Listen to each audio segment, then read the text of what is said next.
Good evening, everyone. My name is Tahin Perez. I welcome all of you to our Eastern Congressional District debate here held tonight at MSUB's Petro Theater.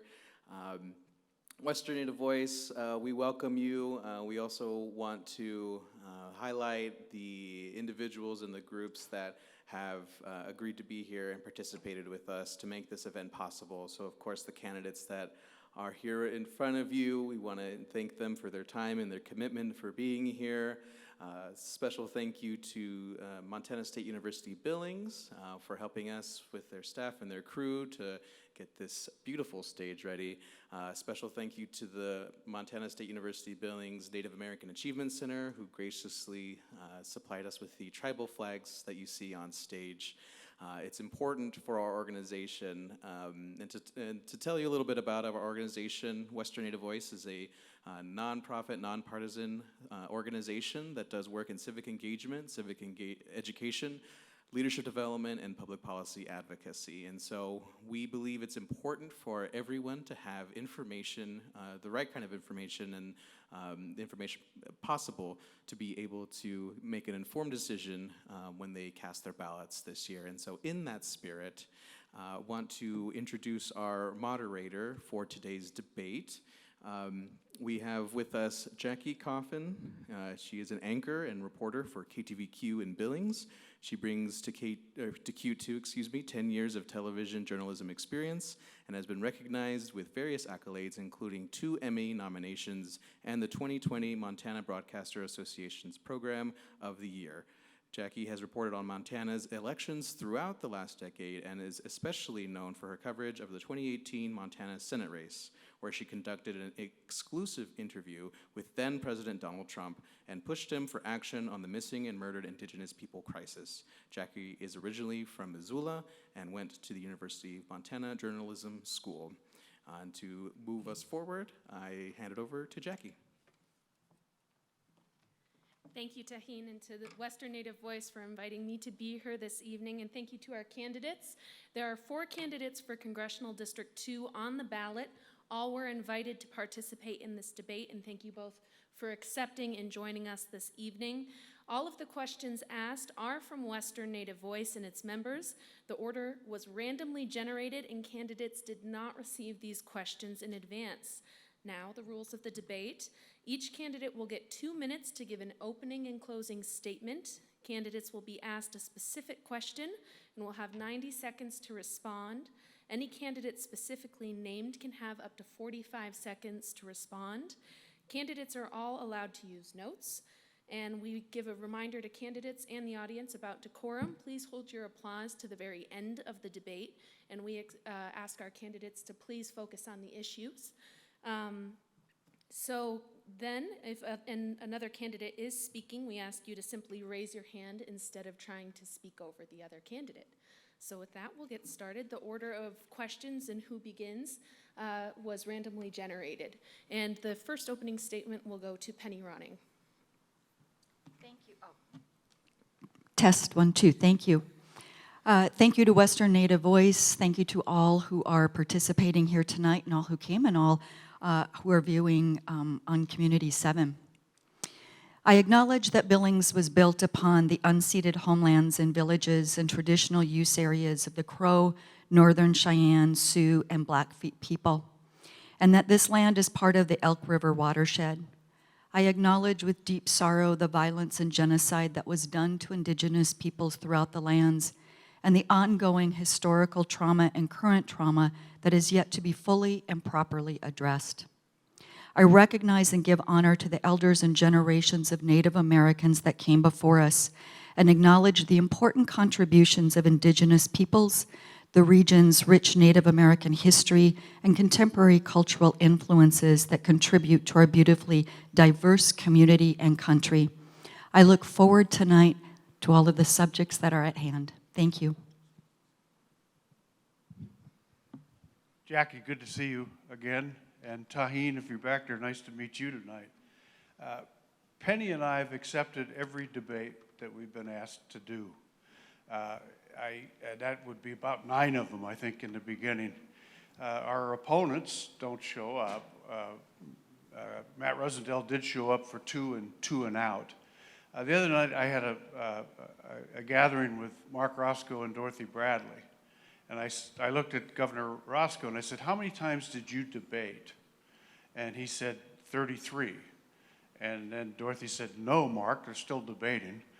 We had 35 debates. And I really compliment Western Native Voice for having a debate. There are too few debates, and we're delighted that you have one. I'm going to save some of my remarks for why I'm doing this to my closing remarks. But I've met with Native American leaders, and I think I get a lot of what they're interested in. I've been critical of the last legislature, even though Penny and I are running for U.S. Congress.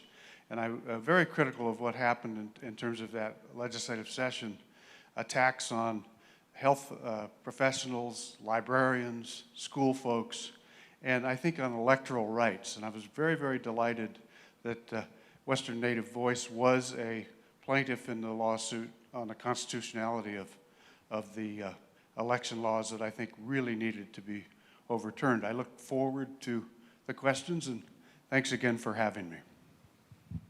All right, the first question will go to Penny Ronning. Almost half of our members say they believe access to health care is inadequate in Native American communities. If elected, how would you address these disparities? Thank you. And I just want to verify that, is that our clock up there? And you have time Oh, cues okay, right there we in front go, of you, down too. there. Okay, sorry about that. We weren't given, That's we okay. weren't given that instruction, so sorry about that. apologies. Thank you. So access to health care. That has been an issue that we have learned about in this journey of 22,000 miles around Congressional District 2. What we see within our tribal reservations and within the tribal nations in particular, even throughout the country, not just in Montana, but really even throughout the country, is we see that lack of health care. This is a critical concern, not only for the lack of health care, but what we need to upgrade in Indian health services as well, and better funding for Indian health services. So some of the things that we do need to address are telehealth, especially for those areas in rural communities and rural counties. We can better have access with training for physicians and medical professionals, nurses, mental health care professionals, substance abuse. We need better training within our medical schools to provide training on dealing with rural areas and issues in more rural areas. So I think those are some of the things that we can address at the federal level, and it needs to become a priority. Same question, I presume. Yes, I can read it again. Could you? Yeah. Almost half of our members say they believe access to health care is inadequate in Native communities. If elected, how would you address these disparities? Well, I think there's federal issues. I think Penny's mentioned a couple. The expansion of telehealth in our state is really remarkable. I served on both hospital boards locally, and that was not even a part of their services. So I think it's critical. Rural health care in general, I think, is probably more of a problem even for Native Americans. I was just in a county where Baker is, and they do not have one single full-time staff person. They're using traveling nurses, traveling physician's assistants, traveling doctors, and I think the same problem exists on the reservations. I do think that when it comes to student loans, et cetera, that I think that serving on reservations should continue to be a way to pay back your student loans. I think health in general for the state, but particularly for reservations, is a critical problem. All right, the second question will go to Gary Buchanan. Do you have creative but practical solutions to the opioid crisis that is disproportionately affecting Native Americans and their families? Well, I think a lot of it is what law enforcement talks about, and both Penny and I have supported our local law enforcement. And I think wherever these drugs are coming from, whether it's the border or whether it's China, as some folks say, that it has to be more professionally prosecuted. And I think overdoses lead to suicides. I've been very active in suicide walks and suicide prevention programs statewide, but I think drugs are a critical problem for our criminal justice system and for the health of Native Americans. All right, Penny, I can repeat the question. Do you have creative but practical solutions to the opioid crisis that is disproportionately affecting Native Americans and their families? Thank you. When we talk about anything related to substance abuse, one of the systemic issues we absolutely have to talk about is poverty. On too many of our tribal reservations and within our tribal nations, poverty is it's prevalent. And that's one of the systemic issues that we absolutely have to address. Poverty leads to mental health, leads to crime, leads to issues that end up affecting the entirety of the community.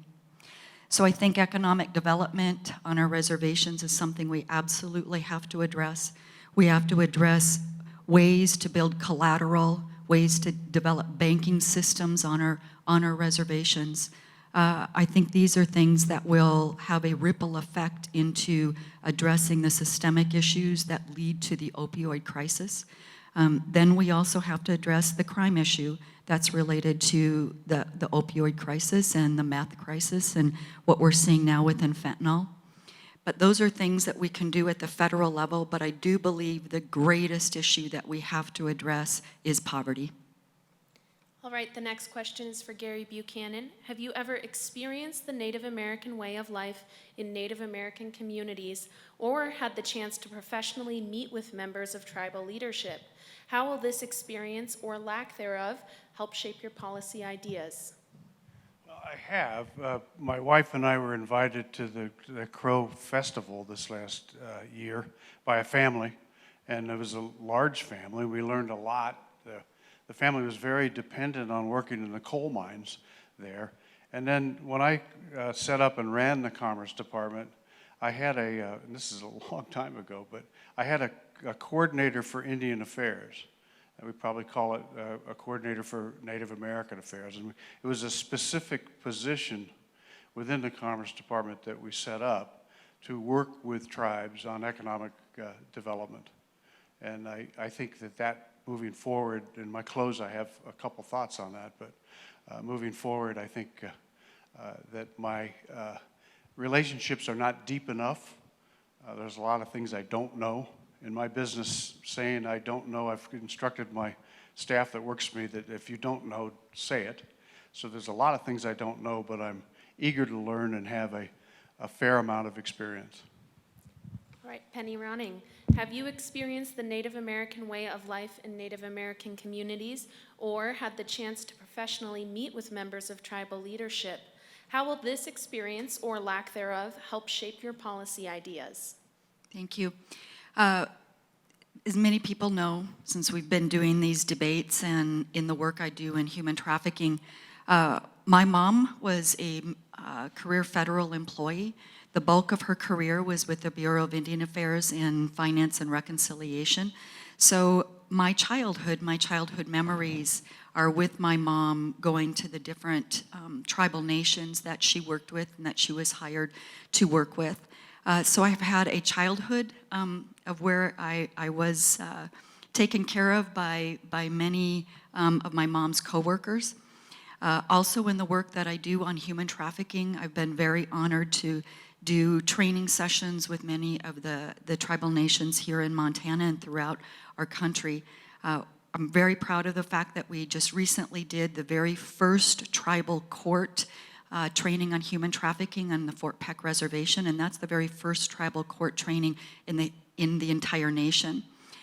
Just recently met with Northern Cheyenne. I've met with Rocky Boy, with Fort Peck, with Fort Belknap, and look forward to meeting with the Tribal Council of Crow.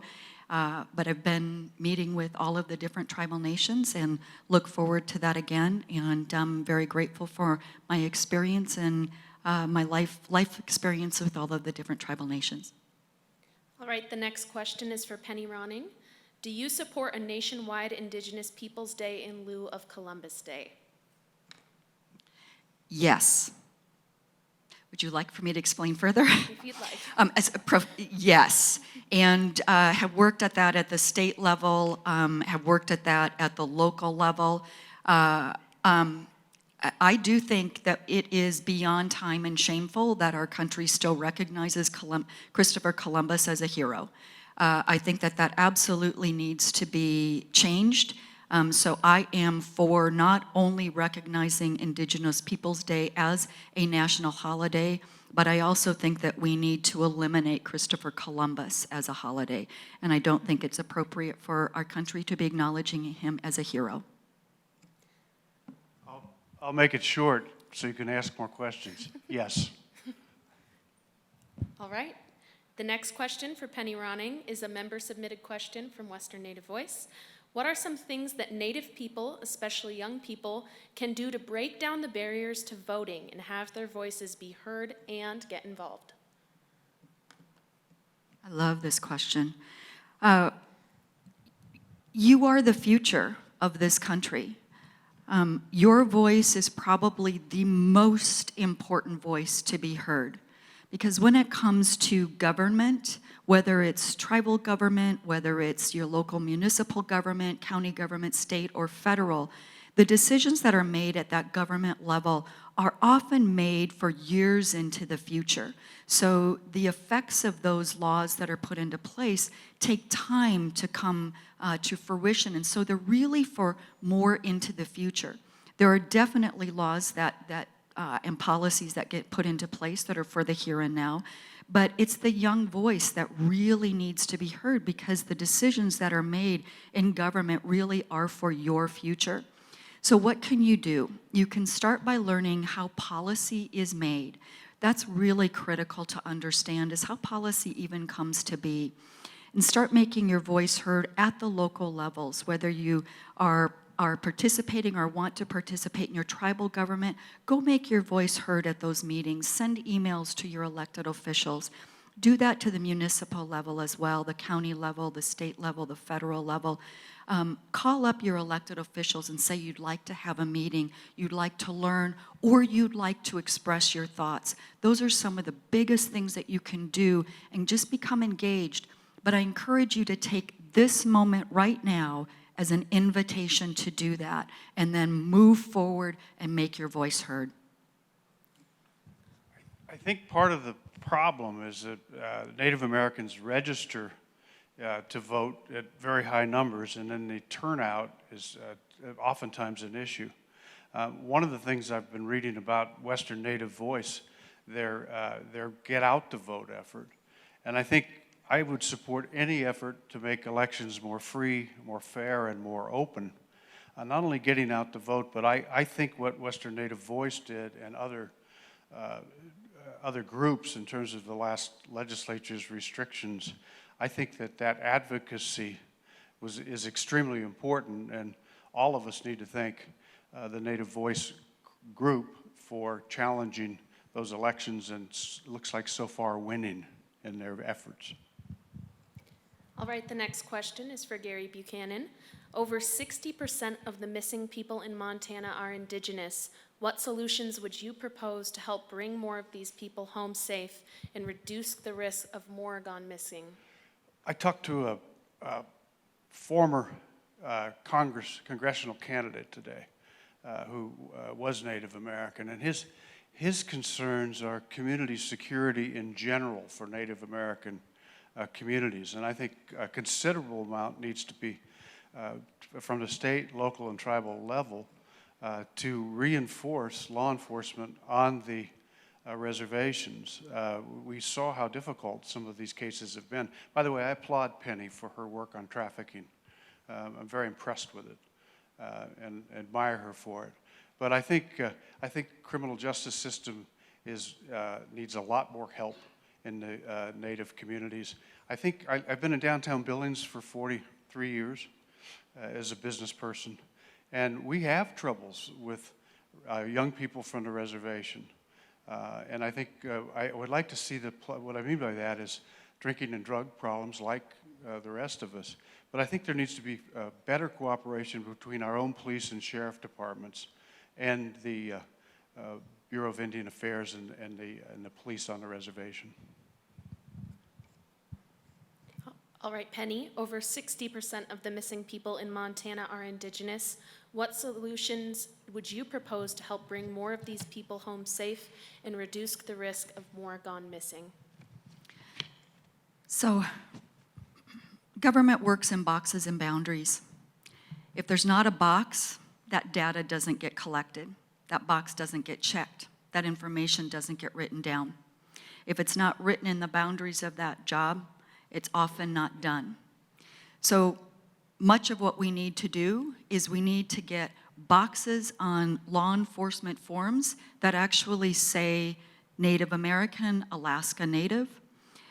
We need to be able to collect that data at better numbers. We need better training within law enforcement. We absolutely need to address racism. We need to understand the role poverty plays. We need to understand the lack of communication between law enforcement jurisdictions, and we need to learn how to communicate beyond those jurisdictions and communicate with one another. One of the most important things that we learned through our task force is that we also need to have a shared language. So you need to have victim service providers as well as law enforcement that have a shared language.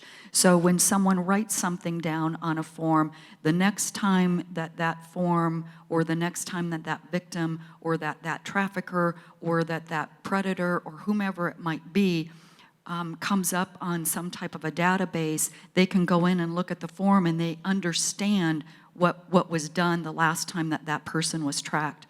So there are different things that can be done, but these are some of the biggest things that we need to do is communication, and we need to be able to have those jurisdictions broken down in those strict boundaries and have that communication that takes place throughout those jurisdictions. This question for Gary Buchanan. There are growing concerns among the Native American community that law enforcement are not treating these types of MMIP cases the same way as they would non-minorities. How can you change this narrative? Well, I think there's two levels. One is making sure that there's opportunities in federal law to improve it. I believe what you say in terms of the discrimination differences. And so I think it has to be a work at federal, state, and local levels. I think that law enforcement needs to work together. And I think when I chaired a crime control board for the state, we had the Law Enforcement Assistance Administration was active, and we had programs for Native American communities. So I think there's room, quite a bit of room at the federal level to assist in that stark difference you just mentioned. All right, Penny. There are growing concerns among the Native American community that law enforcement are not treating these types of MMIP cases the same way as they would non-minorities. How can you change this narrative? First of all, they're absolutely right. So part of what I said before, that's the same answer with that.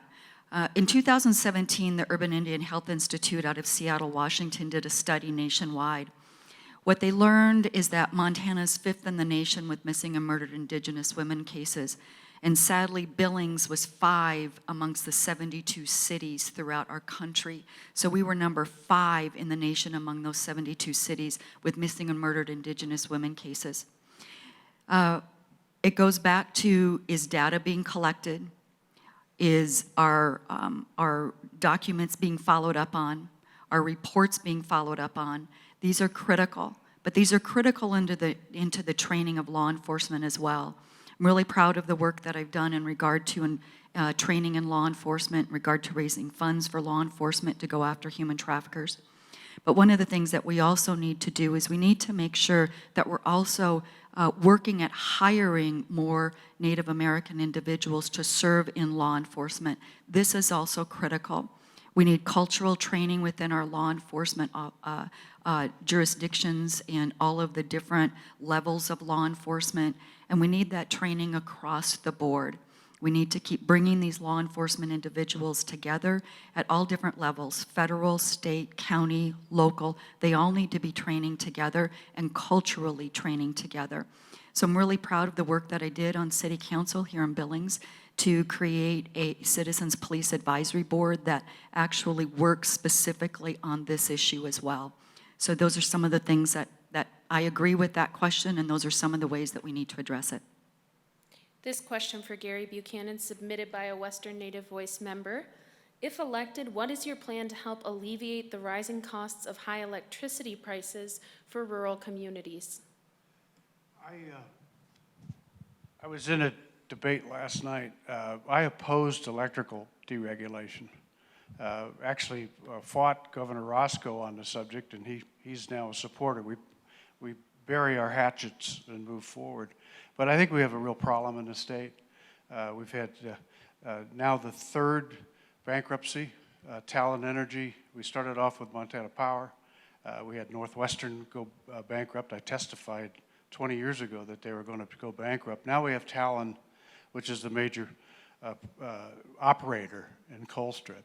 So we've been like babes in the woods, I think, in terms of how we negotiate and move forward with electrical companies. I'm very impressed with renewables. Portland General yesterday, I think it was, announced a major investment in the solar power outside of Colstrip. I met recently with the Calumet refinery in Great Falls, and they've put about $100 million into a renewable part of their refinery, which will produce renewable-based diesel fuel. So we have a long ways to go on electrical providing for all Montanans. All right, Penny Ronning. If elected, what is your plan to help alleviate the rising costs of high electricity prices for rural communities? So once again, I'm really proud of the work that was done on Billings City Council. One of the initiatives that I brought forward was to develop an energy conservation board. I'm so proud of the work that that board has done. Billings has now been recognized as LEED Gold. What that means is that we are one of 120 cities that is leading the nation in energy conservation. Billings has become a model of what we can do throughout the country and in Montana on how we can start reducing our energy consumption and lower those energy bills. But I agree with Gary. I think that there's so many opportunities in Montana to bring in renewables. That doesn't mean that we shut down coal and oil and gas. We're not ready to do that, and those jobs have been critical for our state. But we have this great opportunity in our state to actually develop more wind, develop more solar. Recently in Colstrip, there was a meeting on nuclear energy, and I'll just share, we do these debates quite a bit. Gary shared how many we've done, and I know that he just misspoke, and he's gonna know right when I say it, but it was the windmill energy that Portland brought in, so not solar, it was wind, and it's easy to misspeak, so not a correction on you, but it was not a correction on you. It's so easy to do that. Thank you. Absolutely. So, yeah, there are plenty of opportunities, and especially within the ag industry, so many members of our agriculture industry have the opportunity to use their land as a solar farm or a wind farm, and this allows them more opportunity to increase their commerce within that area as well and increase their revenue for their land. So there's great opportunities here, and I hope that Montana will take advantage of the federal money that's come in through the Infrastructure and Investment Act and the Inflation Reduction Act. There's a lot of money that can be used right here in Montana, so I hope our state does that.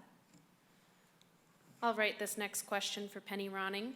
Do you believe that Montana's elections are safe and secure, yes or no? Yes. Gary Buchanan, do you believe that Montana's... I agree.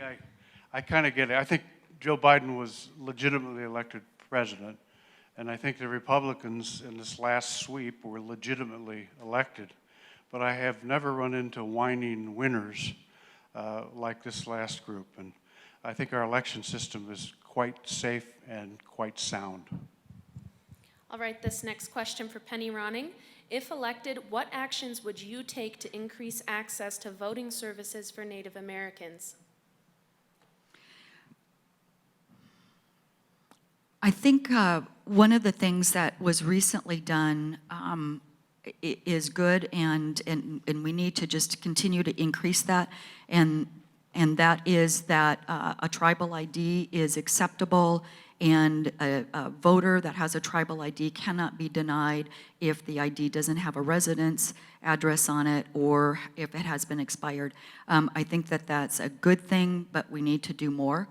I do believe in mail-in ballots. I think that those provide greater opportunity to participate in our democracy. What we've seen with mail-in ballots is that people exercise their right to vote at a greater number.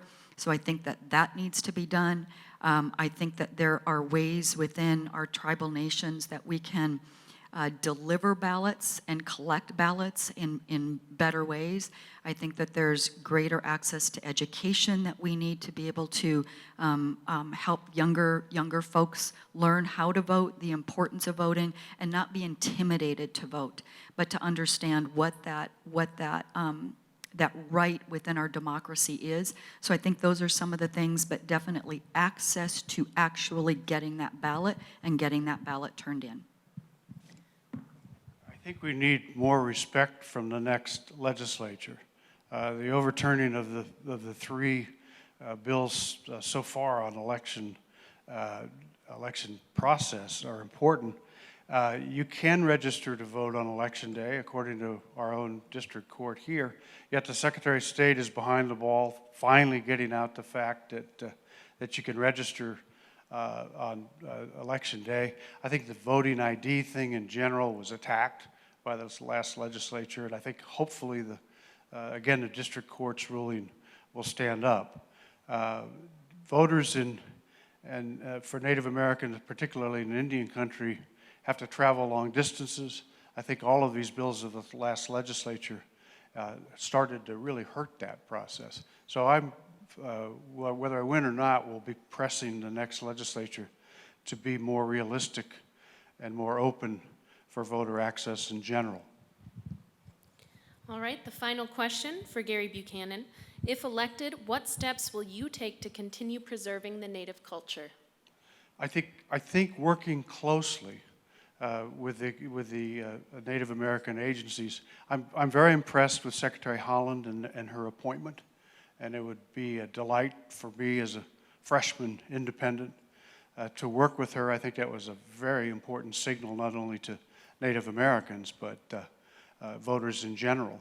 So I would work with everything I could at the federal level to provide more access to voting, and I would continue to put as much pressure as I can by debates like this to put the pressure on our own state government. All right, Penny. If elected, what steps will you take to continue preserving the Native culture? I think one of the most critical things is we have to preserve Native language. And there has to be the ability for our Native American nations to preserve their language, to help others understand the importance of preserving their language, and that's our responsibility as well. One of the things that I've been so impressed with is Island Mountain Development Group in Fort Belknap and Native American Development Corporation right here in Billings. The things that these folks are doing is profound within our state, and I think also serves as a model for the entire country of the work that they're doing to produce commerce on the reservations, to lift others out of poverty, to grow economy, but they're also working to make sure that folks that have young children have the opportunity to go to a workplace and their child is being cared for and nurtured with folks that are talking to their children in Native American language. And they've just surrounded the wholeness of that environment with the culture of that nation. And I think that these are things that we can really support, as well as educate our urban areas and our rural areas, the amazing value of our First Nations, and make sure that we understand that we have to work together on this, that it's not the responsibility of tribal nations to bear the burden of preserving their culture. We have to work with that as well. We have to help that move along. All right, we're moving into our final statements. Remember, you get 2 minutes for these, and we'll start with Gary Buchanan. I ran, filed as an independent for 3 different reasons. One, I think people were ready for an independent candidate, tired of both parties, the way they treat each other. And I say Penny accepted on that because I've never seen her do what bothers me at the national level. I think that running as an independent is an important statement in the current political dialogue. I filed when Matt Rosendale refused to commend the Capitol Police. That I'm very in touch with law enforcement. That's angered sheriffs and police chiefs from across the state. And then I filed when Rosendale was one of 3, 426 to 3 to vote against Ukraine. And since then, he's voted against NATO and even Sweden and Finland. 10% of the voting population, a little under 10, are Native Americans in this state. That's a very important component of the electorate. What I would pledge to do is something I did a long time ago. I would actually hire on staff, I think that kind of representation in the state's important, hire on staff a Native American coordinator to help educate me in terms of what to do. So I would do the same thing I did 40 years ago and hire a Native American to advise me on what I could best do in the U.S. Congress. And closing statement for Penny Ronning. Thank you. Thank you again, Western Native Voice. Thank you again, Jennifer. Thank you again to all who showed. And this is our last debate together, so Gary, thank you. And I think both of us will recognize and acknowledge that the incumbent representative has rarely shown up, and we hope that you recognize that as well. We've both shown up to interview for this job, and we hope that the voters recognize that also. But I guess the biggest statement I want to make is that in the wholeness of our federal government, we have so much work to do to repair broken treaties, to repair broken promises. And that starts with us. That starts with the 2 of us on this stage. And I shared this with the board members of Island Mountain Development Group in Fort Belknap. I can't promise you that I can fix everything, but I can promise you that I will work my hardest to do so. I put 22,000 miles on my car. I believe in campaign finance reform. I've paid for my own travel expenses. I don't get paid to campaign. I'm campaigning for you. My childhood memories are right here in Montana. You are the people I serve. I ask for you to vote in recognition of your best interests. Who will best represent the needs that you have? Who has best represented you outside of campaigning? Who has seen your needs and has worked with you? That's the biggest thing that I want to share, and want to thank you for your incredible resilience and your patience with those that have so badly hurt you and the history of trauma. You have been unbelievably gracious to all of the rest of us in this country, and you deserve better than what you have gotten. And my promise to you is I will work my hardest to repair that and to give you what you deserve on this land that is yours. Thank you. And thank you both for joining us again. You buzzed through those questions tonight, and we respect your dialogue on these topics and your respect to each other as well. Thank you. Thank you. Thank you.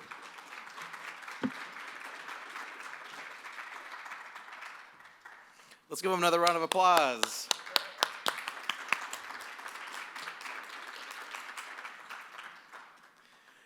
Big thank you to the candidates. Like Jackie said, really plowed through those questions. So thank you to the audience here for taking the time to be here with us in community. A reminder for everyone to make sure that you have a plan to vote, make sure that you're vote ready and that you have a plan, whether that's by mail ballot or in person on election day.